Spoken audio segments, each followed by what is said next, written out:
Hello and welcome. I want us to look at Python lesson 1. I'll be taking you through several lessons. So, to start with, we shall look at the course outline. That is for lesson 1. This is lesson 1. We shall have other lessons coming up. So, we shall look at identifiers. We shall look at variables and its declarations, and also operators.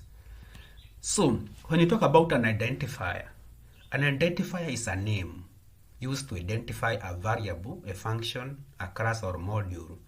For instance, if I want to declare age, you can say age, you can say name equals to Alice, age equals to 40. For that case, you'll be declaring, you'll be really talking about identifiers. Now, identifiers have rules. Rules number 1.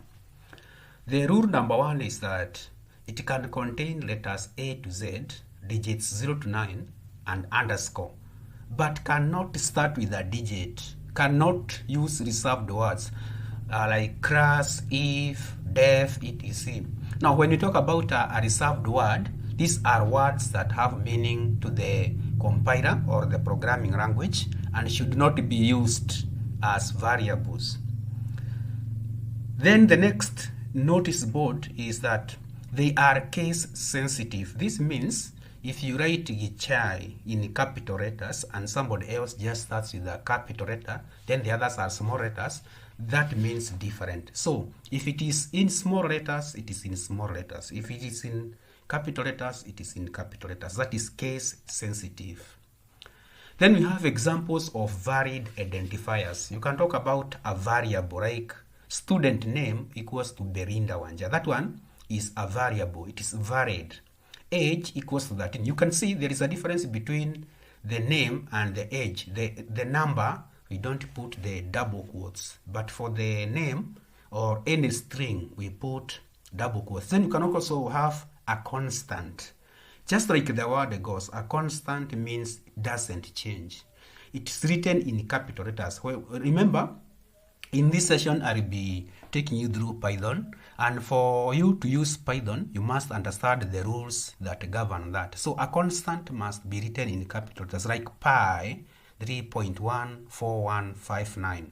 Then you can also have a class. A class is actually a group that it is an object that takes a group, just to simplify things. Just like now in this here, you can see now the attributes I have. I have a class called student. So you must start with the word class, student, then you have the full colon. So the details of my student here is self, name, and age, where self.name equals to name. This is an attribute.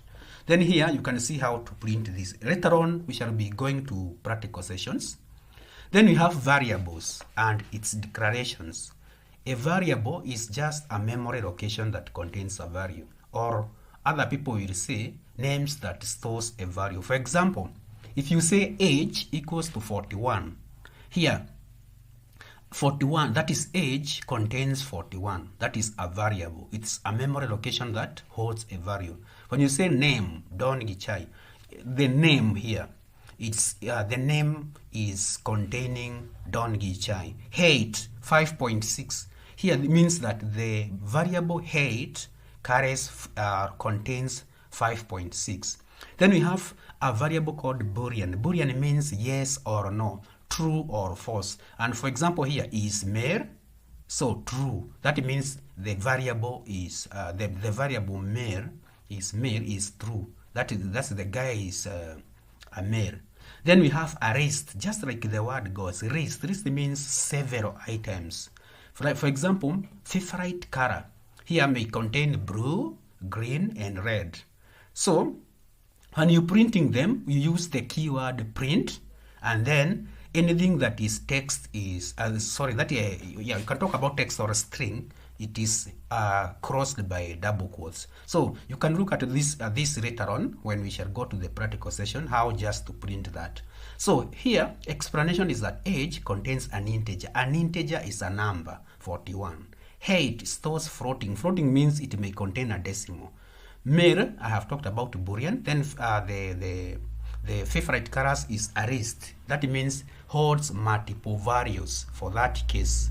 Then we have operators. Before we go to the practical session, it's also important for you to note the theory part. So an operator is a special symbol or keyword used to perform operations on values and variables such as addition. Addition, we have equal to, or other logical checks like or and. Somebody may say, this one, Wamboi and Njoroge. Somebody else may say, Njoroge or Wamboi. You see now, you are doing a logical check. Explanation of the operators. Operators are classified into 4. That is in Python. We have arithmetic operators. These perform math operations like plus, minus, multiplication, division, and modulus. Then we have comparison. This means greater than. Is it greater than? Is it equal to?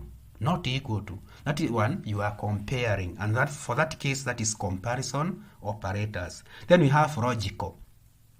This is or and. They combine conditions. Or and.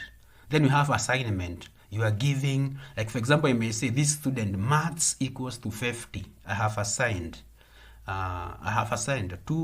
from 2 boys will get 2 breads. You see now I have assigned. So assignment operator update a variable. Various e.g. equals, that is an increment or a decrement. Then we have now the practical bit of it, whereby you can try to see. Like now, the first arithmetic operators, I have A equals to 10, B equals to 3. So then I want to print addition A plus B. So I'll get 13. Then print subtract A, that is 10 minus 3, I'll get 7. Print multiplication A times B, I'll get 30. And division, and then the modulus like that. Then we have comparison, whereby print is a greater than B, is A greater than B, you see? Then I get true, then I get false. Then we have the logical, true or false. Like now, X and Y, false. Then or, true. So Y or this is true. Actually, there is no X and Y. It is false, but the others will be now true, and the next one will be false. Then we have assignment, C equals to 5.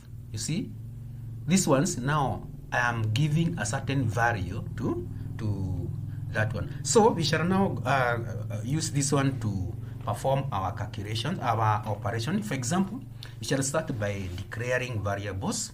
So for this case here, we may have this one. So we shall open our Python system. Here I will use PyCharm. Other people may use different programs, but for me, I will use the PyCharm. So I just go to this application here, then new file, Python. We can just call it grade 10. Then press enter. You shall see a free, that is an empty or a blank, that is screen. So on this blank screen, now this is where you type something. For instance, I may declare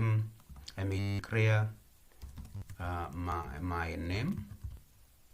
My name is. Then we shall have. My name is Don Ichai. Then down here, I will now type print. Then you print. I will print my name. My name here. I print your name. Your name is. Then we shall have now comma my name. My name, like that. Then you just execute. You shall see the answer here. So here, you see now, the answer down here is your name is Don Gichai. You see now, this is a variable. Then here, I may just say age equals to 46. Then here, I will just come here, and then print age is this, then I execute. You see now down here, your name is Don Gijai, age is 46. Now here, the main point here is to show you now the declaration. These are variables. This is number. This is an integer. This is a string. So if again I come here and say height equals to 12 is 5.6, like that. Then here just print it, print height. You see now, I just now save this one, and then I get the output. Then on the other hand, there is this other bit that we have put, whereby we have now we needed to remove these ones.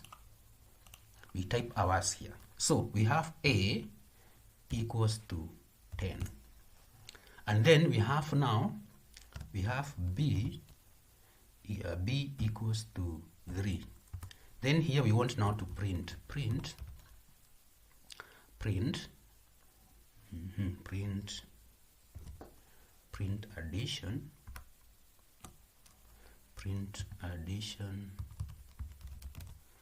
addition, put a full colon, then comma, A plus B.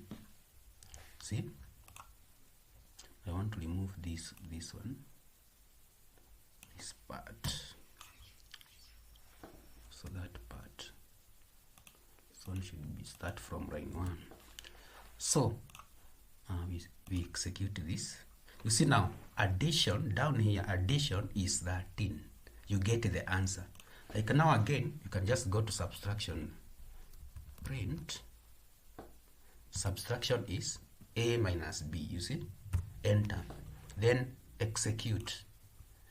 You get now subtraction is 7. So this is how now we shall continue going on and on until we now understand Python. So remember to subscribe if you haven't for more and more lessons. This is just lesson number 1. Then you shall have lesson number 2 all the way until you understand how programming works. Thank you very much.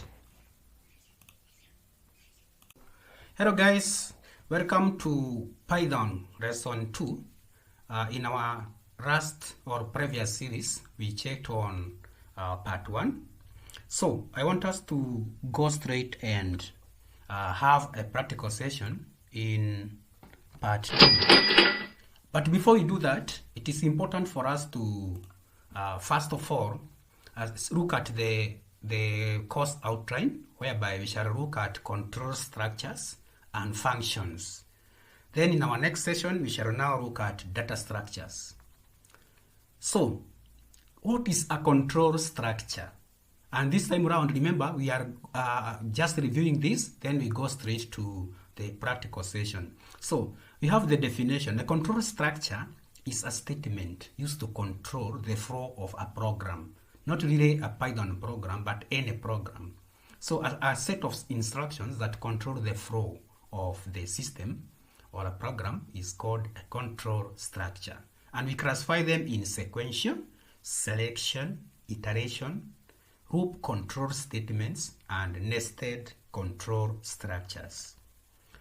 We have the explanation here. When we talk about a sequential, just like the statement goes sequence, it means you start to the end.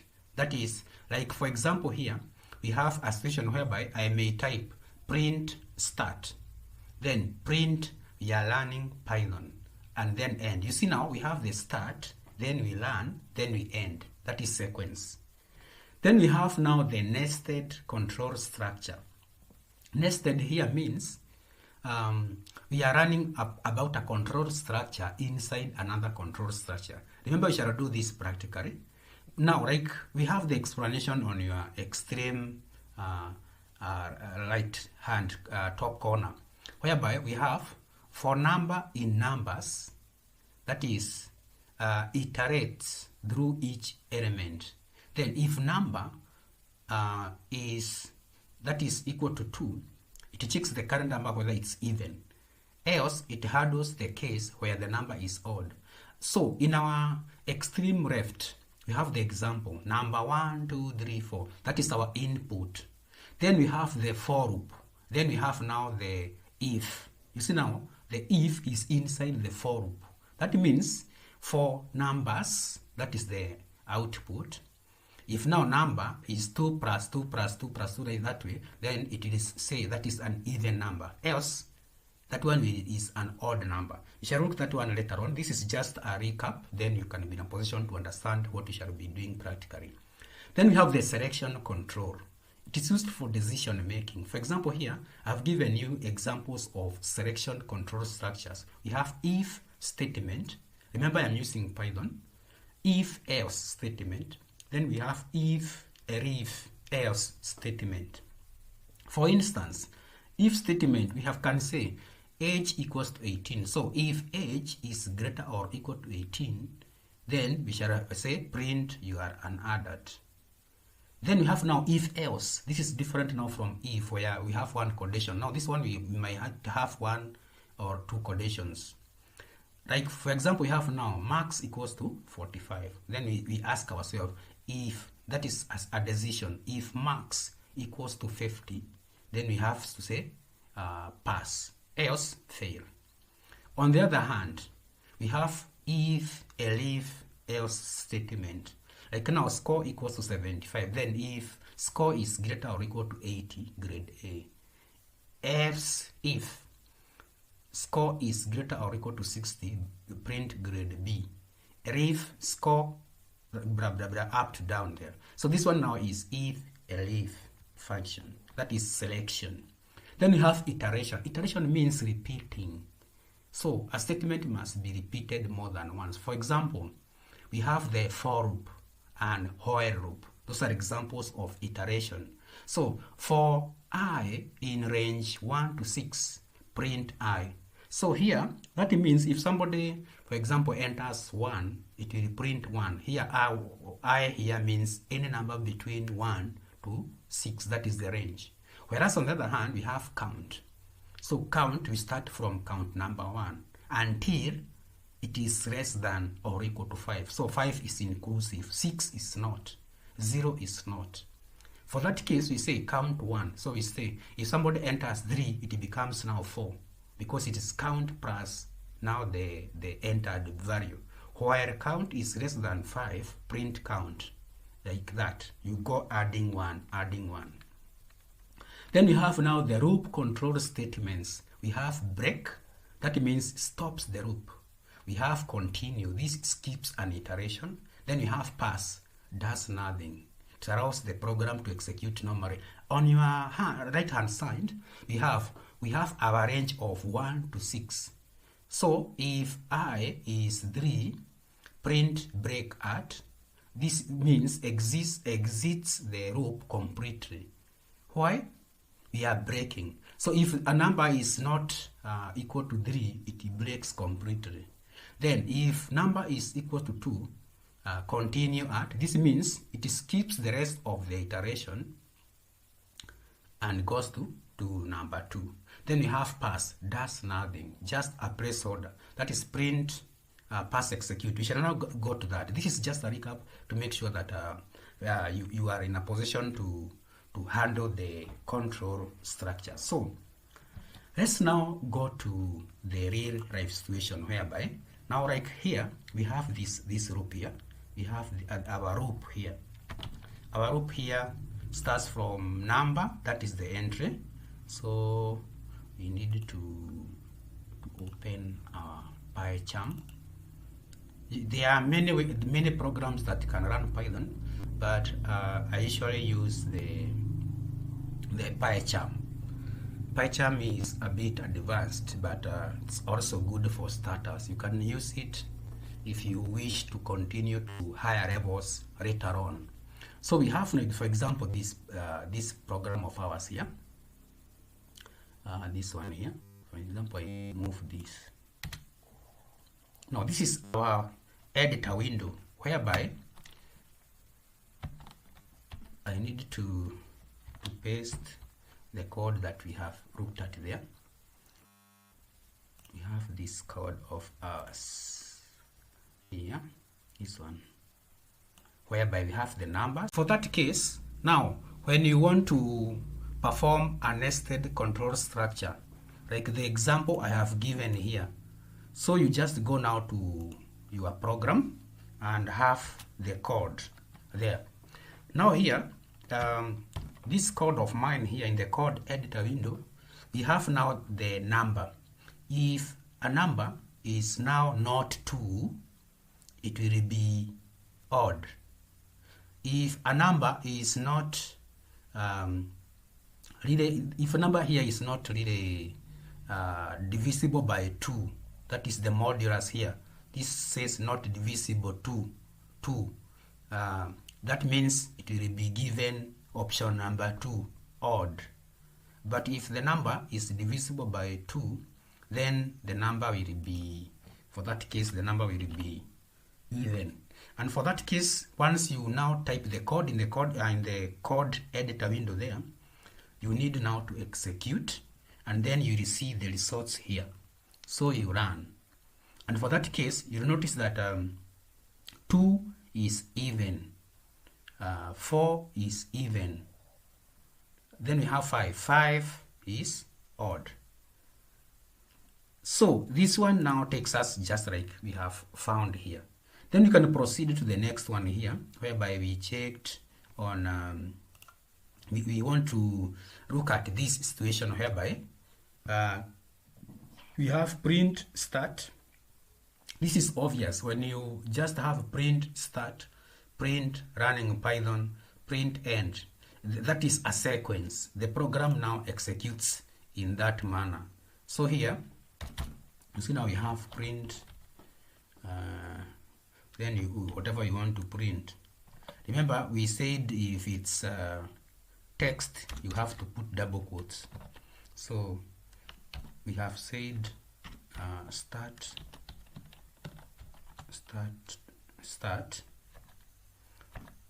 then print the next one. The next one is print running. We are running Python. Then end, print end, print end, print end. So this one, it should execute the first one, start learning Python end, like that. You see now here, down here, start learning Python end. So this one here is giving you now the answer, start learning Python end. It is following a sequence. Then the next one here, we have looked at the nested if. We have now the other one. Like now we have the if. Like now we have now this one, if, this part. If age is that, just the way it is. Python is just automatic. Like now you see now age equals to this. If age equals to 18, print you are an adult. So you just execute that. It will tell you here, you are an adult here, down here, you are an adult. So you'll notice that this one goes exactly as we are putting it here. So if in case I need this, it will still do the same. Whereby, just have this one instead of just typing. The most important thing is to understand what I'm teaching. So if score equals to 75, if score is greater than 80A, if score 60, like that, so we just execute that. You see now here, according to our situation, score equals to 75. 75 falls between 80 and 60, so grade B. But if I change this score to something like 36, it should say fail. You see, down here, fail. So the score here determine 56. Then you execute. It gives you C. So that is how the selection control structure works. Then we have now the next one here. We have this other part, whereby, like now for this one here, this example I have typed here, we have the the loop here. So we have this loop, but this one we need to do some adjustments. The functions are, we have the functions. Now functions. A function is a block of code that performs a specific task, just like the word in English means. It is just a block of code that performs a specific task. Functions help make programs simple, reusable, and organized. So a function must be defined. So we say defining a function. A function is defined using the keyword def. Example, we are talking about now here. We have a function called greet. You see, greet here, greet. So you write def greet, then opening and closing brackets. Then you now write, like for example, our function says print. That is greet. It will say hello, welcome to Python. So when you call it anywhere, you write greet, you open the bracket and close the bracket, you are calling it. So you are calling hello, welcome to Python. That is exactly what it means here. Then we have a function must have parameters. Like for example, here we have greet. In the bracket there we have name. So whenever you say greet name there, it will now say print hello name. Now the name here will be Aris. So greet name. Instead of now the name there, it will be now the Aris that will be given as the output. We shall look at it. Then functions must return a value. When you have a function can return a value using the return keyword. So you must write return for you to get the result. For example, here we have our function add. We are adding A and B, and then return. So we shall return the sum of A and B. That is, if you say return A plus B, it will give you the sum. If you say return A times B, it will give now you the answer according to A times B. So result, add, like for example, add 5, 3. Then you have print results. So here the results will be the answer 8. You will be given 8 as the return. Then a function might be local or global. Now a local function or a local variable here means it is declared inside the function. For example, we have a function called show where x is inside. But if you look at the other one, global, a variable declared outside the function, we have started by saying y equals to 20. Then def display, we are printing y. So display here will return 20. But whereas when I change 20 here, it will change here. But here, on the other hand, x is inside the function. This means it is local. Global means it is outside the function. You see, that is now the difference. Using global keyword, this lets a function access and modify variables defined outside its scope. Example, when we have count 0, then here we say, this is our keyword def. We have our function called increase, then global count. You see now the increment will come here. Then you give the increment. For example, here we have a very good example. X equals to 10, global variable. We have definition, our change x. This is just the name of the function. So global tells Python we mean that x, that is x equals to 20. Okay, if we say x equals to 20, instead of now typing 10, it will type 20. Why? It modifies the global variable change x. So when you change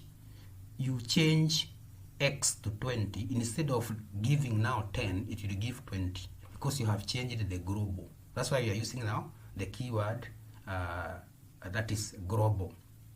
Then we have the default values. In case you don't give a function that is an argument or a parameter, it will give the default value. That means it will return nothing because you have not given it anything. Like now we have here an example. Welcome, name equals to student. Print, welcome, name. So welcome, here, we see now welcome, John.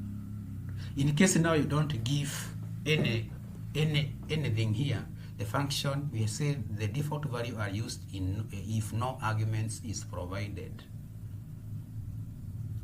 Then we have a multiple return values or a tuple. Look at this function here. We have a function that returns multiple values. We have define, calculate A and B. We have some value 1 is some value is A plus B. Difference, that is minus, is A minus B. Product is multiplication. We are multiplying A and B. So return, we are returning sum, difference, product. That is the return a tuple. A tuple is just a series of more than one answer. For that case, you see calling, we have said whenever you define a function, you must call the function to give the answer. So here, calling the function, we shall say result equals to calculate. We are using 10 as our input and 5.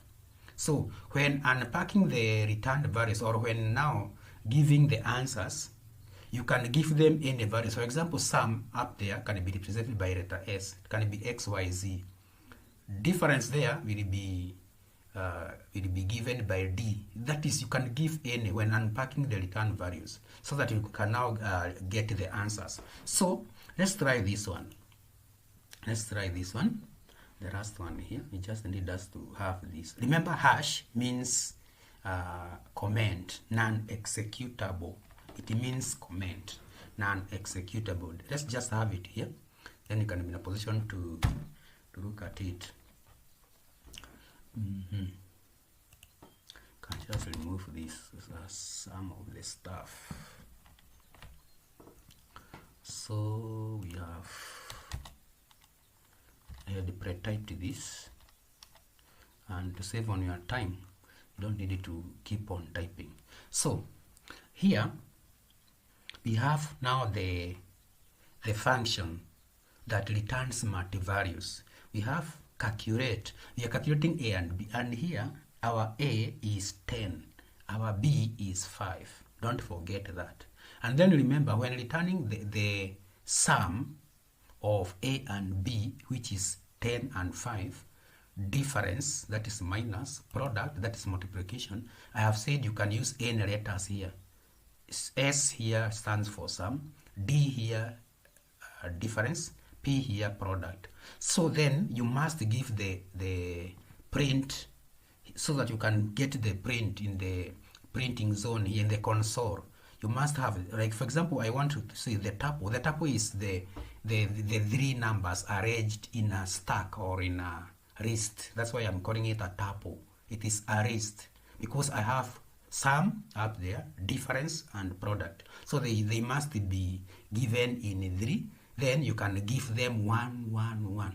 That's why I have print sum around, which is S, print difference, which is represented by D. You can use X, Y, Z or P, Q, R, S, like that. So if you look at the execution here, down here, it will say tuple result is 15. That means 15 is 10 plus 5. Then 10 minus 5 is the difference 5. Product is 10 times 5, 50. On the other hand, I need them arranged in a row or in a list. That is a tuple. And that's why I have here 15 here.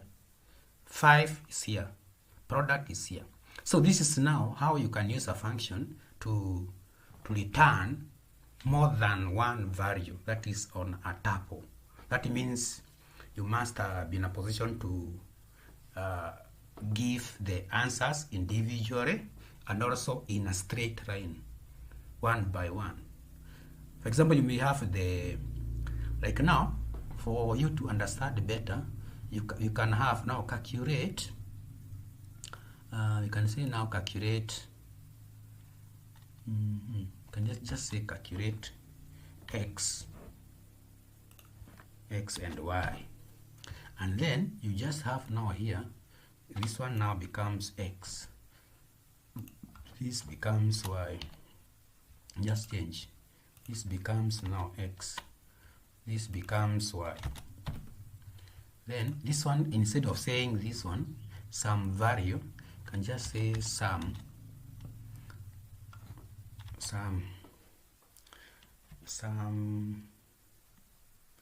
can just say some p. This is difference p, this is product p, so that you don't get confused. You understand what I'm doing. You see, these underscores may confuse you. Why? Like that. These are our return. So return, instead now here we shall have return that's p, some p. Here return difference p. Here return and return p, like that. That is return p. This is our tuple. We shall have now this one. Return.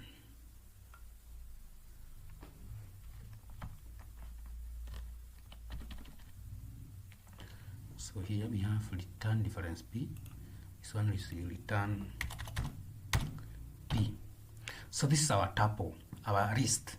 Then here now, when you come here, xy, it has already taken that xy. So here we shall have, instead of now using this s here, you can say w. Let's use more letters. Can you say q, w, e, e. And then now here we shall have again the same. Result is the same. Print tuple result. Result is this one. Instead of say result, you can say output. Output. Then here we can have now, instead of results, we have output. Output. Then this one is our q. This is our q. This is our w. This is our e, like that. So now you can be in a position to see this one will change. So this one will not be this, the answer. The answer will not be this one. Based on now here, this one I wanted this one to be 100, and this one to be something like 10. No, 10, like that. So the answers will change. These ones will be not the answers here. The answers will change.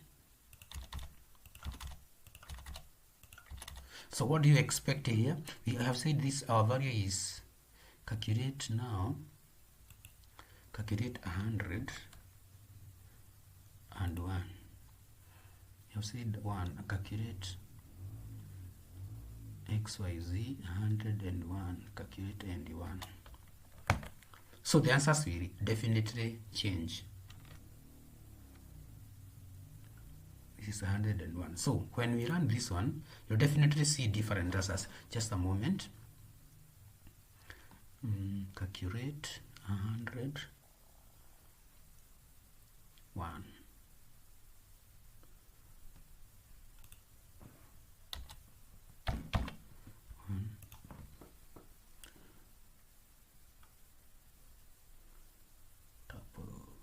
Output q w e. Then output we have 100. Our input, calculate this. Results, calling the function. That's where they calling the function. Output, calculate.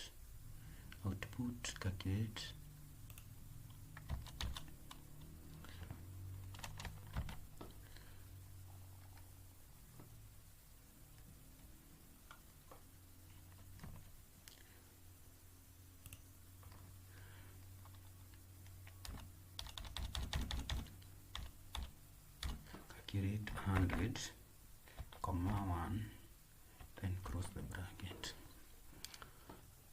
Now run.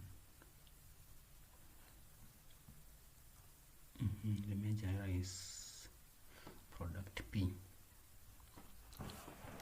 So you have calculate X, Y, product P, product P.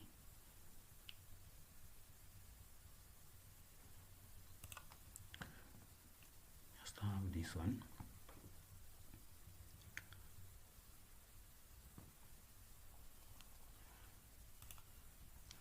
Product PXY, product P.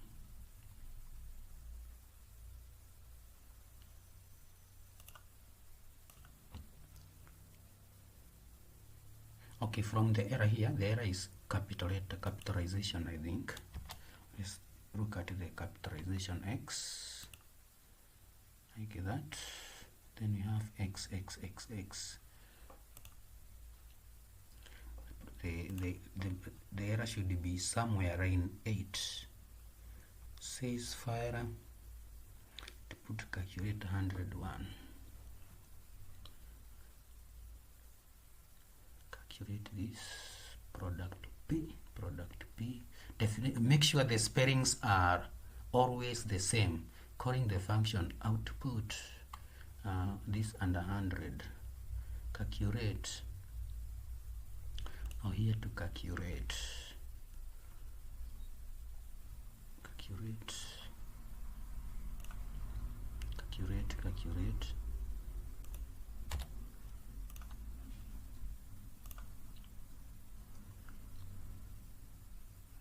Have QWX output, tuple output.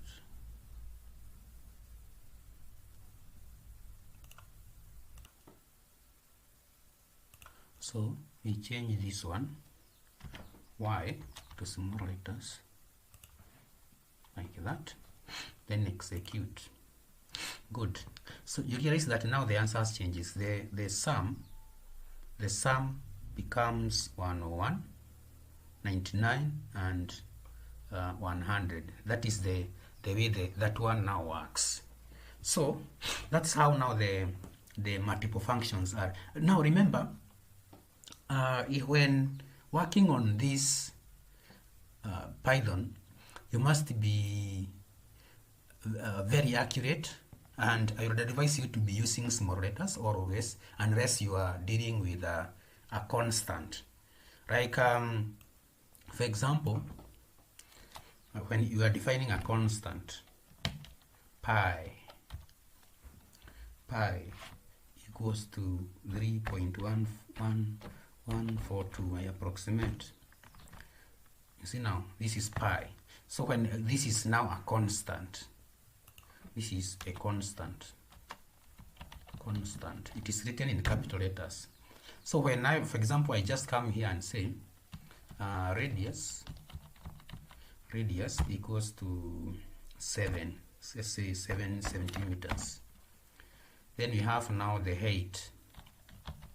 The height equals to, let's say, 50 centimeters. And then now you are calculating the area. So you can just come here and say area is radius times 3.1, say 42, like that. Then here you will now have these ones here that you can just put a star to show the area. So you are printing the area, and then we have to print the area. This is not really important for that case, you see. So you will get your volume here. So when you are dealing with a constant, you use capital letters to show that the constant is that is the variable is a constant. So always keep in touch. In case of anything, just call my number. My number is in the first slide here. We can be in a position to know more, because I may not be in a position, for example, to show you everything. But when we have contact with you, you can be in a position to have even an online class whereby I can explain more. Thank you very much.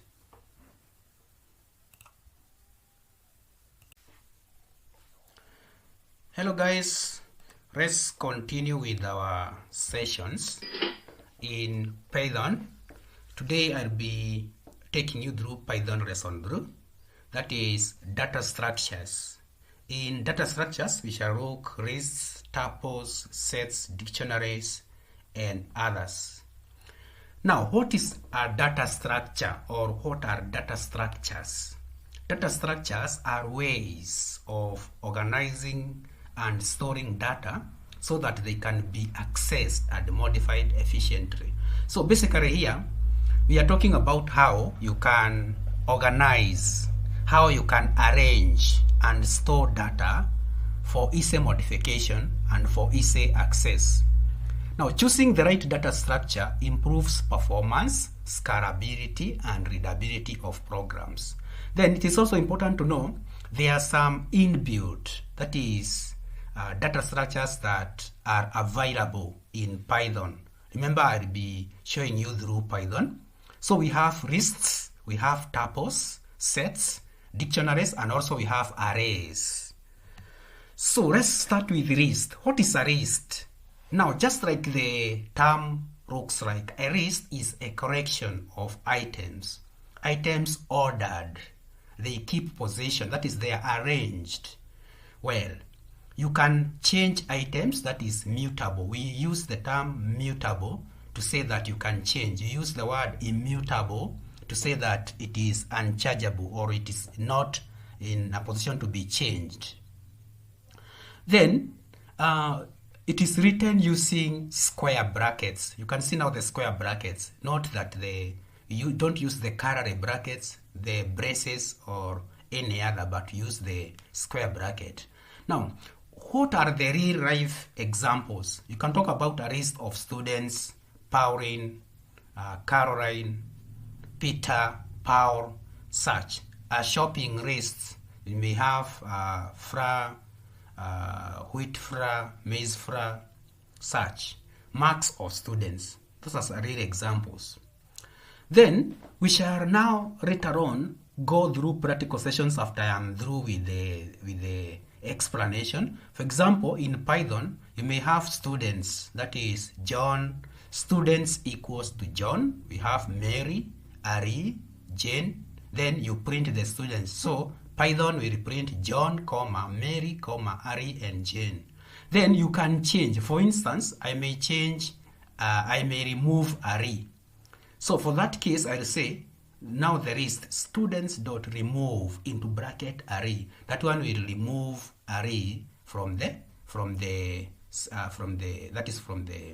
list. You can also say, item print students. Now you use the array. That one will remove. Student 0 is John. Student 1 is Mary. Student 2 is Ari. Student 3 is Jane. Array start from now 0 onwards. When to use lists? When can you use the list? You can use the list when you need many items, when items may change, or when order matters. We shall look at the practical sessions after I'm done with the explanation. Then we have the tuple. What is a tuple? A tuple is like a list, but it cannot be changed. It is immutable. Then, when you compare now the list we use the square bracket, but for a tuple, we use the round or the braces, the normal brackets. Real life example, days of the week, Monday, Tuesday, blah, blah, blah, blah. You can use now the tuple. You can also use the coordinates, X, Y, fixed data. We shall look at that ones. Then an example in Python, days, like now for example, I have given Monday, Tuesday, Wednesday, then print days.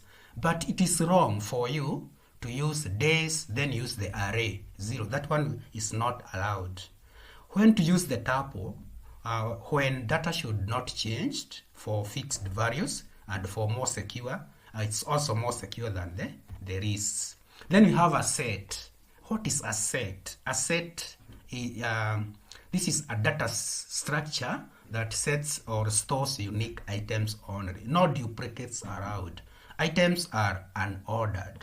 It is written using the curly braces. Now, we don't use now the normal bracket or the square bracket, but we use the braces. That is the curly braces. In real life example, we have the unique phone numbers or student IDs. An example in Python, we can say number, then you have the equals curly bracket, you separate the numbers with the comma, cross the curly bracket, then use the keyword print. That one will give you the output as 1, 2, 3, 4. Common operations, you can add, for example now, I want to add 5. You can also numbers.remove 2. That one removes 2. Add 5, it will add 5. You see now there, we have 1, 2, 3, up to 4, but you can add now there 5. When to use the set?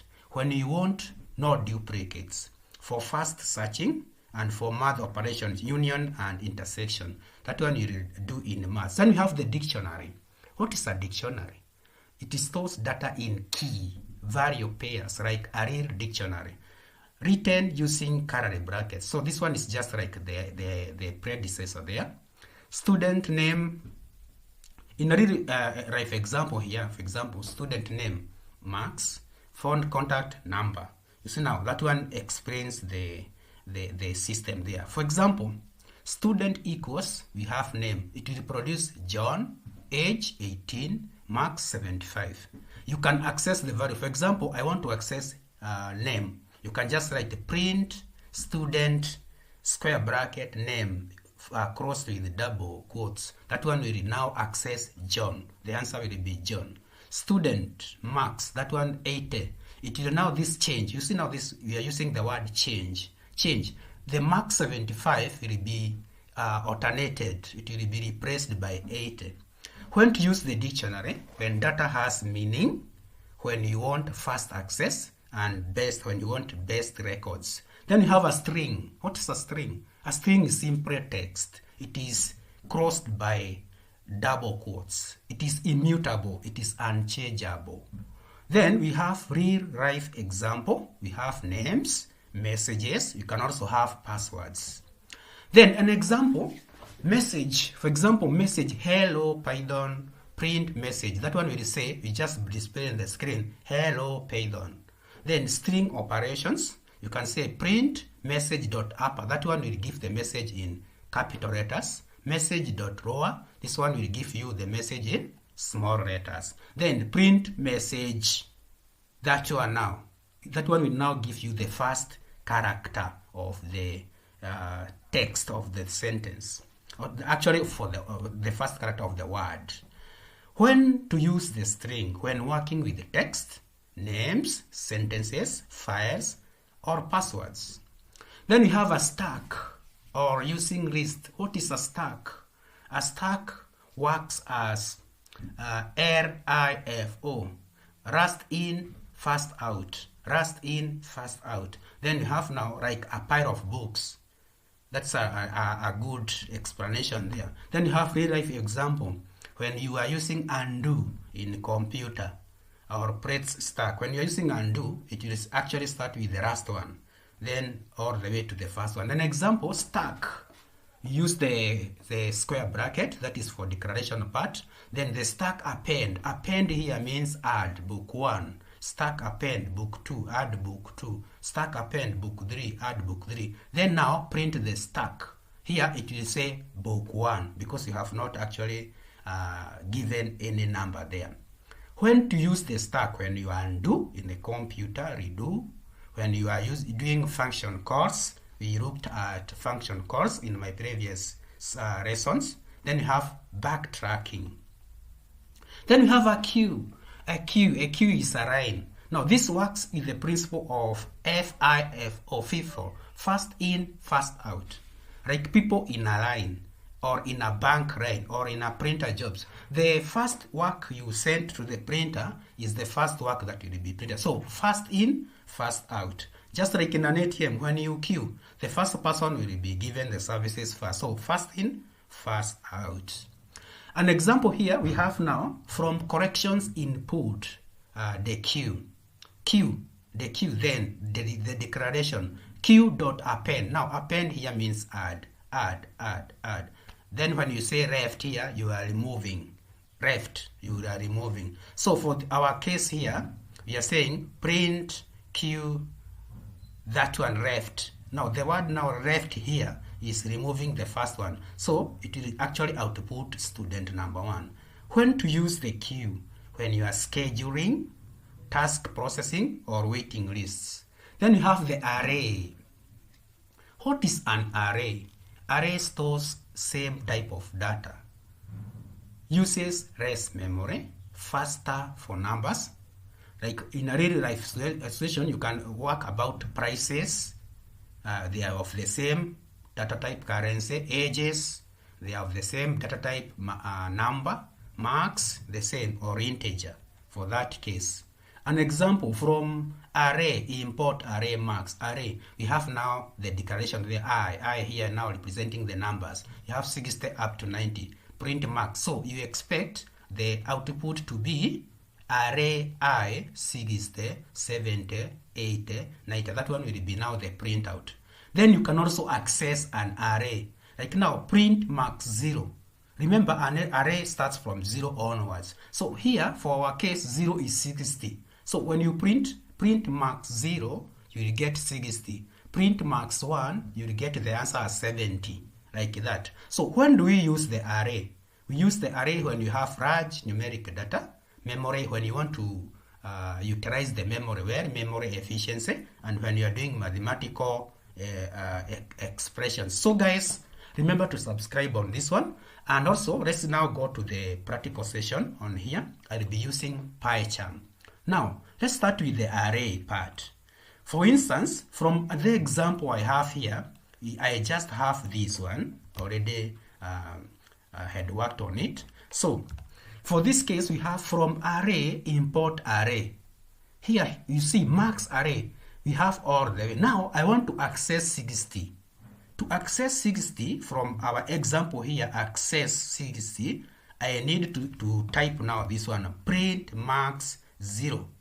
Print marks 0. Here, it should be put before the output. You see where I have put it, print marks 0. This one will go straight to 60.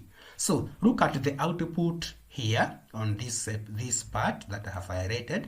You see now, the answer is 60 from the array I 60 to 90. So when I want to have, this is 0, 1, 2, 3, 4. So I want to access 4. So you just change this one to 4. Then you expect this one, just a moment. Here. We have can access 3. You see now 3 here is, this is 0, 1, 2, 3. I had an error since I don't have the other value. Like for example, now I want to go to the next part here, whereby I want to access 70. 70 is 1. So here you just now change this value. I want now to access that one. You see now here I access 70. Now that's how the array now works. It will just display. If I don't put this one, or if I just put hash here to indicate that this is non-executable or a comment, you see now it will give you 60, 70, 80, 90 as the line goes. Now when we go to the list, the first part here, we had the list. We want a situation whereby we want to have students declared, where students you have John, Mary, Ari, Jane, and then we want to add Don Gichai there. So what I need to do here, on this part, I remove this, then paste my code. First of all, when I print this one, you see now the answers are John, Mary, Ari, Jane. But this time, I want a situation whereby I want to remove Ari from the system and add or append Don for that case. So you just put that statement before the printout. So remove array. Guys, look at this. John, Mary, Ari, Jane. So when I run this one, array disappears. But this time round, I want to add Don. Student.append. Student.append. Then now I append my guy here. My guy here is Don. My guy here is Don Gichai. Just a moment here. Student.append. This one is useful here.